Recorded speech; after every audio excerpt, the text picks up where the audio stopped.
अस्सलाम वालेकुम रीडर्स, कैसे हैं आप सब। हमारा पहला यही सवाल होता है। खैर, welcome to our channel, sorry Diya Zahra channels. आप लोग कैसे हैं लास्ट में बताएं। जैसा कि आपसे प्रॉमिस किया था 3 एपिसोड लास्ट में अपलोड कर दी जाएगी। सो ये एपिसोड 31 है, यानी कि वैसे 3rd एपिसोड है, हमने 3 कहा था दिन के। तो उसके बाद एक 32 एपिसोड बचा नहीं है। फिर राइटर के पास कोई एपिसोड नहीं, उन्होंने कोई नहीं लिखी, उनकी तबीयत ख़राब थी, हमने जैसा कि आपको बताया। तो आज वो एपिसोड देंगे उधर 33, तो हम आपको 32 कल और 33 फिर परसों दे देंगे, ठीक है। या फिर साथ साथ ही चलेगा। अगर साथ साथ चलना है तो आपको थोड़ा वेट करना पड़ेगा। वैसे भी वेट करते हैं, वैसे आप लोग काफ़ी अच्छे हैं, लेकिन वेट करना पड़ेगा थोड़ा, ठीक है। Novel mister possessive love episode 31। Diya Zahra novels don't copy paste without my permission. All right is up to Diya Zahra novels. अगर किसी ने कॉपी पेस्ट करना है चैनल या कहीं पे भी, प्लीज़ नाम मत हटाएं। फेसबुक पे या वेब पे पोस्ट ना किया जाए। अगर आपने चैनल पे करना है तो इनसे पहले परमिशन लें। दिया ज़हरा नॉवेल्स उनकी जीमेल है, तो आप उन पे परमिशन लें और फिर आपको होप सो 98% मिल जाएगी, तो आप फिर पोस्ट करें, ठीक है। तेरी तलखियों में ज़िंदगी, बहुत ही तलख हो चुके हैं हम। इतने दुख न दे ज़िंदगी कि तुझे जी ना पाए हम। तेरी रंजिशों में ज़िंदगी, कहीं हंसना ना भूल जाए हम। तुझसे बेजार होकर ये ज़िंदगी, खुद से रूठ ना जाए हम। तुझे गुजारते गुजारते ज़िंदगी, खुद ही ना गुजर जाए हम। इसने अपना रेजिग्नेशन लेटर उठाया और स्ट्रेस की तरफ चल पड़ी, जहां वो शख्स शायद इसी के इंतज़ार में था।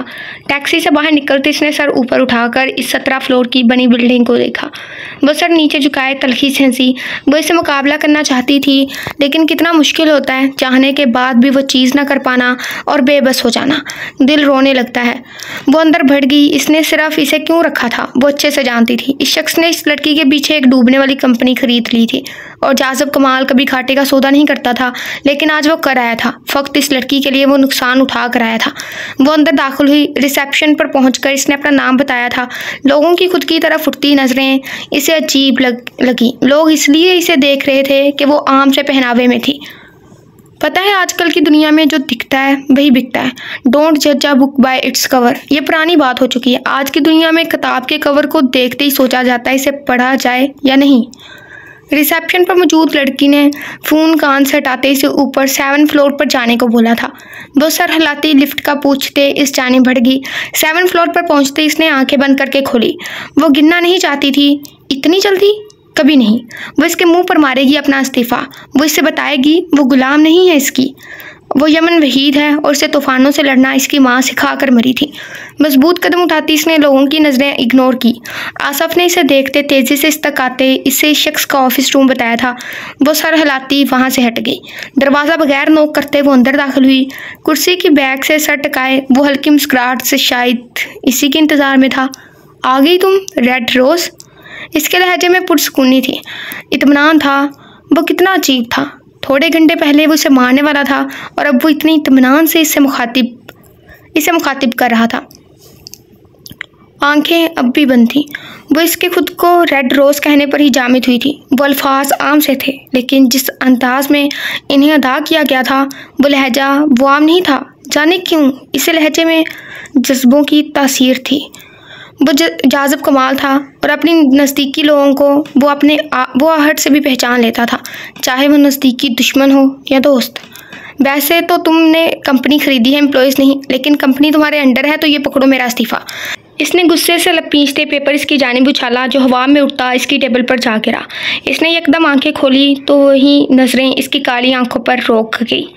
उफ, तुम्हारी ये जल्दबाजियाँ, दूरी इख्तियार करने की इतनी भी क्या जल्दी है। सीट पर सर के पीछे दोनों बाजू फोल्ड करके रखते वो गहरी मुस्कुराहट से बोला। चेहरे पर इत्मीनान अब भी था। मैं तुम्हारा नया बॉस हूँ, ठीक है, तुम जा सकती हो। 10 लाख मेरे मैनेजर को दो और जाओ। 3 माह पहले बगैर इतला के जॉब छोड़ने पर पेनल्टी अदा करो। इतना बड़ा नुकसान मैं अफोर्ड नहीं कर सकता। वो गहरी सांस खारिज करते इसके चेहरे को देखते बोला, जो इसकी बात सुनते सुरख होते हैरत में मुब्तला था। वो 10 लाख का नुकसान अफोर्ड नहीं कर सकता था, मुज़ाहिका खेस, जबकि इस लड़की के लिए इसने करोड़ों का नुकसान उठाया था, वो भी मिनटों में।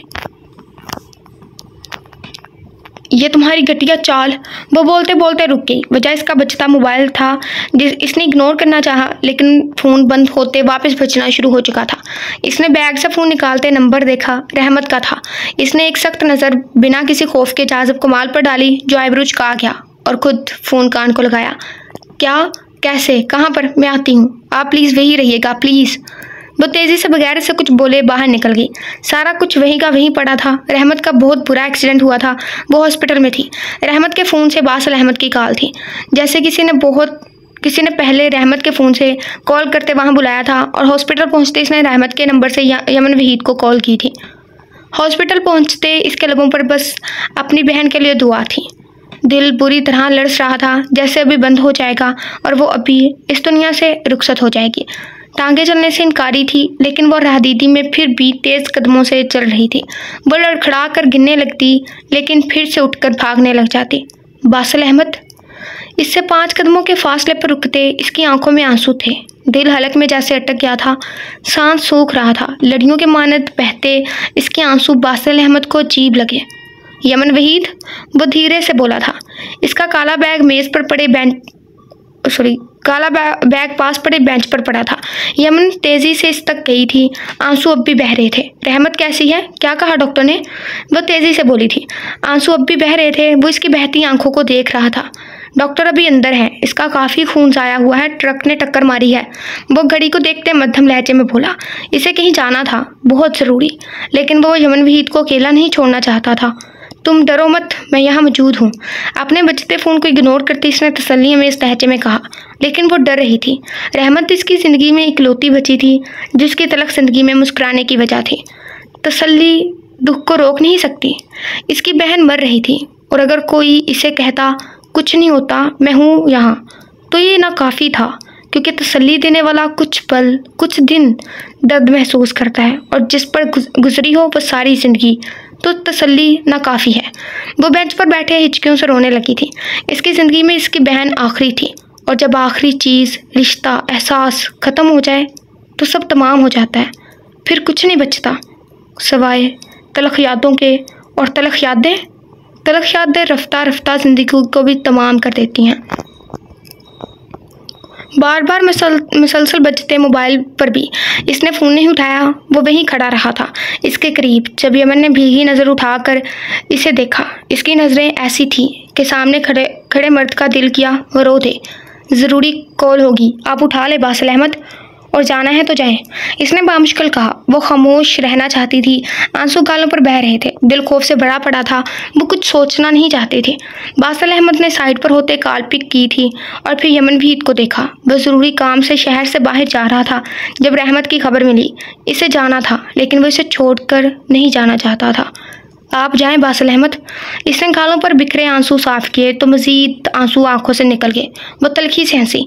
मैं तुम्हें छोड़ना नहीं चाहता, मेरे बहुत पुराने क्लाइंट के घर इशू हुआ है, मुझे जाना होगा, तुम अपना ख्याल रखना, मैं जल्द लौट आऊँगा। वो दोजानो बेंच के पास नीचे इसके कदमों में बैठ गया। इसका दिल दुखा था। वो जाना नहीं चाहता था, लेकिन इसे जाना था। यमन ने आंसुओं से भरी नज़रें उठाकर इसे देखा। वो उठा और काला बैग उठाए चला गया। इसने पलट कर सर हाथों में गिराई इस लड़की को देखा। इसे अजियत हुई थी, खतरनाक और गहरी अजियत। 1 घंटे के कठिन इंतज़ार के बाद डॉक्टर बाहर निकला था। यमन तेज़ी से इसके पास भागी थी। मेरी छोटी बहन, इसकी आवाज़ कँपा रही थी, आंखें बेचैन थी। वो कुछ बुरा नहीं सुनना चाहती थी। दिल दुआ गो था शिद्दत से। इनका ऑपरेशन करना पड़ेगा, काफ़ी गहरी चोटें आई हैं, खासकर दिमाग में, और इनके दिल के करीब भी गहरा घाव है। शायद किसी नोकीली चीज़ से वो टकरा गई थी। आप पैसे जल्द से जल्द जमा करवा दें, वरना वो कहते कहते रुक गए। शायद इस लड़की की आंखों में एकदम धराने वाले खौफ से इसने इस बात में सर हिलाया। कितने पैसे हैं? टूटी आवाज़, बिखरा लहजा। सारे तूफान एक वक्त में ही इस तक पहुंच गए थे। वो लड़ जाना चाहती थी। रहमत इसके लिए अल्लाह की तरफ से भेजी हुई रहमत थी और वो इसे खोना नहीं चाहती थी। 6 लाख, वो बोलकर चले गए और वो साकित होगी। ऐसे ही वो बासिल अहमद चला गया था। तसल्ली देने वाले कुछ पल साथ रहते हैं और अपना सफ़र फिर से शुरू कर देते हैं, लेकिन तसल्लियों को सुनने वाला वो वही खड़ा रहता है रास्ते किसी किनारे, जब तक कोई ऐसा ना मिल जाए जो उसका हाथ पकड़कर इसे अपने साथ ले जाए, ना कि सिर्फ तसल्ली देकर चला जाए। वो बैठ गई और आंसू भी आंखों से बहने लगे। इसका दिल बुरी तरह कांपने लगा। किसी को खो देना अज़ियतनाक होता है, दुनिया का सबसे अज़ियतनाक एहसास। क्या कहा? आवाज़ बुलंद करो अपनी। रिवॉल्विंग चेयर पर झूलते इसने मेज़ के पार रखी कुर्सी पर बैठी लड़की को देखते कहा, आईब्रो झुकाते तेज आवाज़ में कहा। वो नज़रें झुकाए बैठी थी। वो रोना चाहती थी लेकिन बेबस थी। मुझे पैसे चाहिए, इसने इस बार आंसू का गला घोंटते बुलंद आवाज़ में कहा। गोद में रखे हाथ मरोड़ डाले। बोलते बोलते आखिर में इसकी आवाज़ रंध गई। और तुम्हें क्यों लगता है मैं तुम्हें पैसे दूंगा? टेबल पर आगे की जानिब झुकते इसने कोहनियाँ टेबल पर टिकाई। यमन वहीद ने नज़रें उठाकर इसे देखा और जासिब कमाल को लगा वक्त थम गया हो। ऐसी अज़ियत इसने पहले कभी नहीं देखी थी, कभी महसूस नहीं की थी। मुझे ज़रूरत है, मैं तुम्हें वापस कर दूंगी। नज़रें वापस चुकाए वो अज़ियत से बोली। वो लहजे को नॉर्मल रखने की पूरी कोशिश में थी लेकिन इसे ऐसा नामुमकिन लगा। इसके पास इतनी रकम नहीं थी और बासिल अहमद का फ़ोन आउट ऑफ रेंज बता रहा था। इसने कई बार कोशिश की थी। फजर का इसे कुछ अता पता ना था। अगर होता भी तो वो क्या कर लेती, ये इसका सोचना था। वो मजबूर होकर इसके ऑफिस में आई थी जहाँ वो इसके मुंह पर अपना इस्तीफ़ा देकर गई थी। तुम मुझे वापस करोगी? कैसे? वापस सीधा होते अब इसके चेहरे पर संजीदगी थी। यमन सोच में पड़ती खामोश हो गई। तुमने तो जॉब भी छोड़ दी है, कैसे अदा करोगी मेरा कर्ज? वो फिर से सवालिया हुआ था। नज़रें इसके होले से लड़ते कांपते वजूद पर थी जो डर से या खौफ से लड़स रहा था। इल्म नहीं था। क्या अदा कर पाओगी मेरा कर्ज? मैं तुम्हें पैसे दे सकता हूँ लेकिन मेरी एक शर्त है। इसने टांग पर टांग चढ़ाते हुए इसके झुके सर को देखते कहा। इस लड़की ने कभी सोचा भी ना था कि वो इसके पास इन हालात में आएगी, लेकिन जो सोचा ना हो वही हो जाना तो ज़िंदगी है। इसकी बात पर इसने फ़ौरन सर उठाया। वो मान जाएगा इसे अंदाज़ा नहीं था। इन दोनों के दरमियान जो हो चुका था, इसके बाद इसका मान जाना अजीब था। मेरे साए तले छुप जाओ, मुझसे निकाह कर लो। हाथ चेयर के बाजू पर रखते इसने बहुत संजीदगी से कहा। इसकी नज़रें इस लड़की के चेहरे के तासरात पर अटकी थी जो इसकी बात सुनते ही हैरत में मुब्तला होते साकित हो गया था। क्या वो इससे इसकी ज़ात का सौदा कर रहा था? क्या वो शख्स इसे अज़ियत देने से बाज नहीं आने वाला था? वो इसे देखती रही कई पल बगैर पलक झपकाए। इसे फक्त वो शख्स दिख रहा था, बाकी सब तो जैसे पीछे छूट गया था। इसके कान साएं साएं करने लगे। तुम्हें भागने नहीं दूंगा, तुम्हें पछताना है। इसके लब फड़फड़ाए और दिल को ज़ख्मी करते अल्फाज अदा करके इसकी आंखें सर्द हो गई। इसने मोबाइल पर उंगलियां चलाई, फिर वापस सीधा होकर इस पर नज़र डाली। जल्दी बोलो वरना तुम जा सकती हो। रिस्ट वॉच को देखते इसने फिर से नज़र इसकी साकित आंखों पर डाली जो इसे ही देख रही थी। वो कहाँ इसके लफ्ज़ों से अभी बाहर निकल सकी थी। मुझे मंजूर है। वो सर झुका गई कि आंसू टूट कर गाल पर बहता गोद में गिर गया, जबकि इस शख्स की आंखें चमक उठी। इसने हंकारा भरा। यमन वहीद ने नज़र उठाकर इसे देखा। कितना बड़ा और भारी मुआवजा था जो इसे अदा करना था। मैं दुनिया के सामने कभी तुम्हें अपनी बीवी कबूल नहीं करूँगा। वो इसे देखते इत्मीनान से बोला और इस पर जैसे आसमान गिरा था। वो सांस रोक गई। नज़रें इसके चेहरे पर रुक गई। दिल बंद होने लगा, आंखें धुंधला गई। ये एक गुमनाम रिश्ता होगा। दुनिया की नज़र में तुम्हारी ज़ात एक सवालिया निशान होगी। इसकी बात पर इसका चेहरा ज़बत से सुड़क पड़ गया। आंखों में आंसू अटक गया। कान साएं साएं करने लगे। नज़रें अब भी इसके चेहरे पर थी। दुनिया की नज़र में मेरा स्टेटस हमेशा अनमैरिड होगा। मैं किसी यमन वहीद नामी लड़की को नहीं जानता। वो फिर से बोला और वो इसे देखती रही। कई लम्हे अज़ाब बन गए। इसकी साकित आंखों से आंसू का एक कतरा गिरा। वो तो अपने सारे आंसू इससे छुपा कर बैठी थी, लेकिन वो शख्स वाकई कमाल था। हर मामले में वो इस मामले में भी वो कमाल का ठहरा था। वो इसे अज़ियत देने में कमाल का ठहरा था। मैं किसी यमन वहीद नामी लड़की को नहीं जानता। इसके अल्फाज अभी भी इसके कानों में गूंज रहे थे। इस्तज़ाइया अल्फाज। वो कैसे ये जुमला बोल सकता था? क्या वो वाकई किसी यमन वहीद नामी लड़की को नहीं जानता था? मुज़ाहिका खेस। कमाल लोगों ने मुझे कमाल बामहारत से बर्बाद किया है। इसके कानों में 4 साल पुराने जुमले की गूंज उठी। दूसरा आंसू टूट कर गिर गया। ज़ात को खो देना तकलीफ़ देता है। वह 4 साल पहले भी सही थी और 4 साल बाद भी सही थी। इस शख्स ने कमाल बामहारत से इसे बर्बाद किया था। मंजूर है। इसे कुछ भी ना बोलते देख वो बोला। इसके लफ्ज़ ज़ुबान पर आने से इनकार करने लगे। दिमाग नफ़ी करने लगा, लेकिन दिल हॉस्पिटल में मौजूद एक मरीज़ा पर लटका था। मंजूर है। वो बोल गई थी। इसने खुद के हाथों से खुद को बेनिशान कर दिया। इसने खुद ही की ज़ात को खो दिया। इंसान बड़ी अजीब मखलूक है। हमें खुद से ज़्यादा अपने दिल में बसे लोगों की परवाह होती है। अगर हम तकलीफ़ में हों और कोई दिल में बसा भी तकलीफ़ में हो तो इंसान अपने से पहले दिल में बसे हुए अपनों की तकलीफ़ का अजाला करने की कोशिश करता है। वो खुद की ज़ात पर कॉम्प्रोमाइज़ करता है और यमन वहीद ने भी वही किया। इसने अपनी ज़ात से पहले अपनी बहन को चुना। इसने इसकी तकलीफ़ का अजाला किया। सारे स्टाफ को छुट्टी दे दो जल्दी। 7 मिनट में पूरा स्टाफ ऑफिस से बाहर हो और ऑफिस खाली हो। फ़ोन रखते वो कुर्सी से उठ गया। इसने कोट हमेशा की तरह दुरुस्त किया। इसकी नज़रें यमन वहीद पर ही जमी थी जो नज़रें झुकाए बैठी थी। मेरी बहन को जल्द शुरू हो चुका है इलाज, 20 मिनट पहले ही। इसकी बात काटते इसने ऑफिस में रखे सोफे पर बैठते टांग पर टांग जमाते मुतमईन लहजे में कहा। वो 2 पल को हैरान हुई। इतना यकीन था इस शख्स को कि वो हाँ ही बोलेगी, और देखो इसका यकीन सच साबित हो गया था।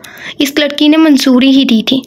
जाज़ब कमाल वो बड़ा तेज़ बंदा था, लोगों को बातों में फंसाने वाला, इन्हें मुद्दों से भटका देने वाला, लोगों की चालबाजियों से वाकिफ़, सरफिरा, खुदगर्ज़, खूनी। सर, आसिफ ने दरवाज़ा नॉक करते हल्की आवाज़ में इसे मुखातिब किया। वह सोफे से उठा और भारी रोबदार कदम उठाता इसकी जाने बढ़ा, जो सर झुकाए न जाने कहाँ खोई थी, शायद ज़िंदगी की तलखियों में। दुपट्टा ठीक करो अपना। इसने हाथ आगे बढ़ाते 2 उंगलियों से इसका दुपट्टा इसके पूरे सर पर दिया, जो आधे सर पर था। इसकी बात और हाथों की हरकत पर वो चौंकी। इसने सर उठाकर इसे देखा।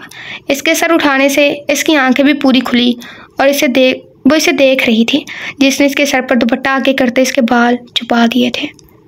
आ जाओ, इसने आवाज़ दी और इसके पास से हट गया। आसिफ के साथ 4 से 5 लोग और मौलवी साहब अंदर दाखिल हुए। वो आदमी सर झुकाए एक तरफ खड़े हो गए। मौलवी ने सोफे पर बैठते यमन वहीद को देखा, जो कुछ दूर अब भी कुर्सी पर बैठी थी। लड़की इधर आओ। इसका लहजा बदल गया और अल्फाज भी बदल गए थे। वो पहली बार इससे इस तरह मुखातिब था। रोबदार आवाज़ में इसके अल्फाज अलग थे।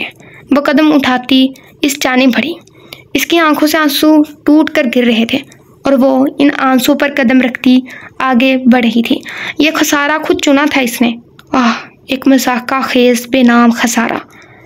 वो सोफे पर जाकर इससे काफ़ी फासले पर टिक गई। सर झुका हुआ था। यमन वहीद, वल्द मोहम्मद वहीद, क्या आपको जाज़ब कमाल वल्द मोहम्मद कमाल खान के साथ 6 लाख हक महर सिक्का राजुलक्त ये निकाह कबूल है? मौलवी साहब ने एक नज़र इसे देखते अल्फाज सुराए। इसने बेसाख्ता जाज़ब कमाल को देखा, जो स्पाट चेहरा लिए सामने किसी गैर मुरी नुक्ते को देख रहा था। ये वो रुपये थे जो इस लड़की ने इससे लिए थे और इसे ऐसा लगा जैसे वो इस रकम के अवज़ इसे ख़रीद रहा हो। वो मौलवी साहब को देखने लगी। इसकी आंखें खाली हो गई, वीरान। हर जज्बात को सूली पर लटका दिया गया। वो देखती रही कई पल। कबूल है, कबूल है, कबूल है। लफ्ज़ लड़खड़ा गए, ख्वाहिशात दब गई, ज़बान पर कफल लगा दिया गया। वो लब दबाए आंसू का गला घोंट गई। दुआ है कि तुम्हारी शक्ल कभी दोबारा ना देखूं। इसने बरसती तूफ़ानी बारिश में ये दुआ इसके मुंह पर की थी। इसने इजहार किया था और वो रद्द हो गई। इसे लगा अल्लाह इससे नाराज़ हो गया है। इसकी दुआ रद्द हो गई थी। तुम निकल क्यों नहीं जाते मेरी ज़िंदगी से? अपनी माँ की मौत पर इसने चीख कर इस शख्स को निकल जाने को कहा था। इसके याद के पर्दों पर अल्फाज गूंज उठे, लेकिन वो वापस लौट आया था और अब वो नहीं निकाल सकती थी इसे। तुम मर क्यों नहीं जाते जाज़ब कमाल? एक और जुमला, और इस बार वो हैरान थी। हाँ, इसने इस जुमले का जवाब दिया था। इसे याद था, अच्छे से याद था। आमीन। इसने बहुत अजीब सा जवाब दिया था, बिल्कुल खुद की तरह। मौलवी मुकाबिल शख्स से भी पूछ रहा था, लेकिन वो कहाँ सुन रही थी इसके खुद की ज़ात को कबूल करने को। वो तो बस दिमाग में गूंजती आवाज़ों में उलझी थी। वो इसके नाम लिख दी गई थी और वो इसे गुमनाम कर गया था। सब लोग चले गए सवाए आसिफ के। वो वैसे ही बैठी थी। क्या वो कमज़ोर पड़ गई थी? अगर ये सवाल था तो जवाब था नहीं। भला कमज़ोर लोग भी ऐसे एहसास फैसले लेते हैं? नहीं, कमज़ोर लोग ऐसे एहसास फैसले नहीं ले सकते, कभी नहीं ले सकते। और वो कमज़ोर नहीं थी। आसिफ, तुम्हारी आज की याददाश्त तुम खो चुके हो और बाकी सब भी। ये जिम्मेदारी तुम्हें देता हूँ, और जाओ हॉस्पिटल छोड़ कर आओ अपनी मैडम को। इसने मोबाइल देखते उठते हुए कहा और कदम बाहर की जानिब बढ़ा लिए। फिर पलट कर देखा। आसिफ झुकी नज़रों से खड़ा था और इसे उठने को बोल रहा था। यमन वहीद ज़ख्मी वजूद के साथ उठी थी। वो वहाँ से चला गया। वो कितना अजीब था ना। वो इसे मैडम बोल कर गया था, अपने नाम के साथ बांध कर गया था, जिसे गुमनाम रखने की शर्त रखी थी इसने। सर झुकाए यमनवीद आगे बढ़ गई। जिस्म पर लगे जख्म बढ़ जाते हैं। वो अगर निशान छोड़ भी दें तो वह निशान दर्द नहीं देते, लेकिन रूह पर लगे जख्म वो नहीं भरते, और अगर भर भी दिए जाएं तो इनके निशान दर्द देते हैं और पहले से दुगना देते हैं। जारी है। ओके, क्या सीखा आप लोगों ने किस्त से? राइटर पूछ रही हैं। इसके साथ ही किसी ने कहा कि ये बंद कर दो, वो बंद करो, अपना पेज ये चैनल बंद कर दो। हमने अभी कमेंट देखा। सो मासरत के साथ हम ये कहना चाहेंगे कि क्या राइटर आपकी गुलाम है? क्या आप उन्हें 5 रुपये दिए हैं?